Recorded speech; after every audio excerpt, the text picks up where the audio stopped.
NDA को हराने के लिए बनाए गए इंडिया गठबंधन को लीड कौन करेगा? आजकल ये लेकर सियासत गर्मा गई है। पश्चिम बंगाल की सीएम ममता बनर्जी ने इंडिया गठबंधन को लीड करने का दावा क्या ठोका, नेताओं की बयानबाजी शुरू हो गई। हैरानी की बात यह है कि बड़े बड़े नेता ममता बनर्जी के समर्थन में खड़े हो गए हैं। इंडिया गठबंधन से जुड़े बड़े दल समाजवादी पार्टी के नेता ममता बनर्जी का समर्थन करते हुए नजर आ रहे हैं। सपा प्रवक्ता उदयवीर सिंह ने इसे लेकर बड़ा बयान दिया है। वो पुराने नेता हैं, लंबा अनुभव है, संघर्ष के रास्ते से उन्होंने राजनीति में स्थान बनाया है और सब तरह से राजनीतिक मुकाबला किया है। वो पूरी तरह सक्षम है और हमारे दल की और उनसे व्यक्तिगत सब तरह के रिश्ते अच्छे हैं। हम लोगों का 100% उनके पक्ष में, उनके समर्थन में, उनकी लीडरशिप में हम लोगों का भरोसा है और ये बाकी इंडिया गठबंधन के सारे लोगों को मिलकर तय करना है क्या होना है। लेकिन वो हमारी नेता हमारे साथ आती हैं तो बहुत अच्छी बात है, हमारे साथ तो हैं ही।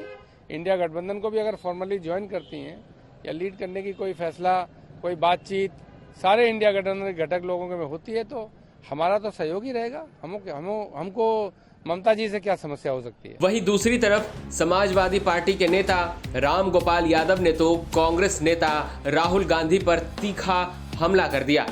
राम गोपाल यादव ने कहा, पहले एक बार वो सुन लीजिए। नहीं, राहुल गांधी तो अब भी इंडिया गठबंधन के नेता नहीं। राजनीति में कोई साधु संत तो बन के आते नहीं, सब पद चाहते हैं और वो ये देख रहे हैं। संभवतः उन्होंने इसलिए कहा होगा कि चाहे लोकसभा का चुनाव हो चाहे विधानसभा के चुनाव हो, कांग्रेस ने कहीं अच्छा परफॉर्म कर नहीं पाया। कहीं अगर लोकसभा के चुनाव में इनकी सरकार है, हिमाचल प्रदेश में 4 की 4 सीटें हार गई। इनकी सरकार तेलंगाना और कर्नाटक में है, वहाँ भी आधी सीटें हार गए। अगर वहाँ भी ठीक परफॉर्मेंस हो जाता और मध्य प्रदेश में, छत्तीसगढ़ में 1 सीट नहीं जीते तो आज मोदी प्रधानमंत्री होते ही नहीं।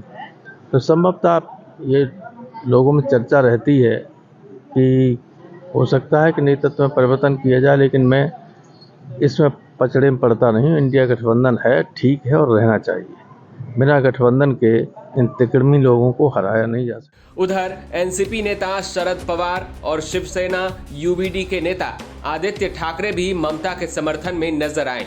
शरद पवार ने कहा, ममता बनर्जी में इंडिया गठबंधन की अगुवाई करने की क्षमता है।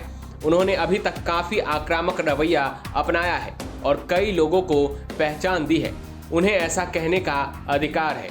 इंडिया गठबंधन ये हमारे देश के संविधान के लिए लड़ रहा है, हमारे लोकतंत्र के लिए लड़ रहा है। दिल्ली में अगर आप देखिए, लोकसभा में हो या हर एक राज्य में हो, हमारा जो गठबंधन है हमारे संविधान और हमारे जनता की आवाज के लिए लड़ रहा है।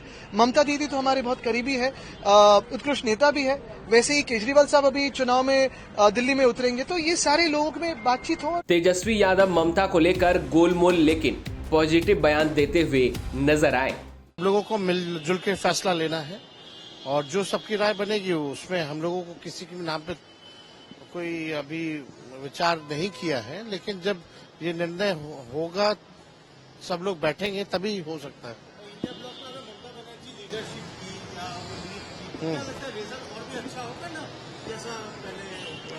देखिए, इस पे तो सब लोगों को बैठ करके जो है बात करनी चाहिए और हमारे समझ से इंडिया अलायंस में जितने लोग हैं, जितने सीनियर लीडर्स हैं, कोई भी है तो उसमें आपत्ति किसी बात की नहीं।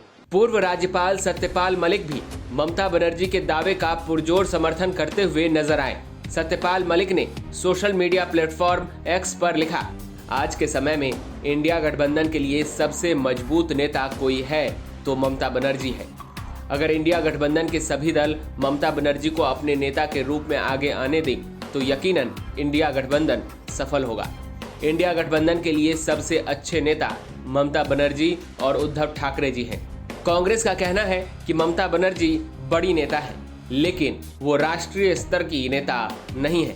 उनकी पार्टी बंगाल तक सीमित है। गठबंधन की लीडर हैं, इसको कौन डिनाई कर सकता है, लेकिन उनकी पार्टी बंगाल तक सीमित है। वो कोई नेशनल परिप्रेक्ष्य में उनकी पार्टी और उनका व्यक्तित्व अभी उतना बड़ा नहीं है। ममता बनर्जी के दावे के बाद इंडिया गठबंधन के अंदर नई सियासी हलचल पैदा हो गई है। इसे कांग्रेस और राहुल गांधी के सामने एक चुनौती के तौर पर देखा जा रहा है। देखना होगा कि आने वाले दिनों में इंडिया गठबंधन क्या फैसला लेता है। न्यूज तक ब्यूरो।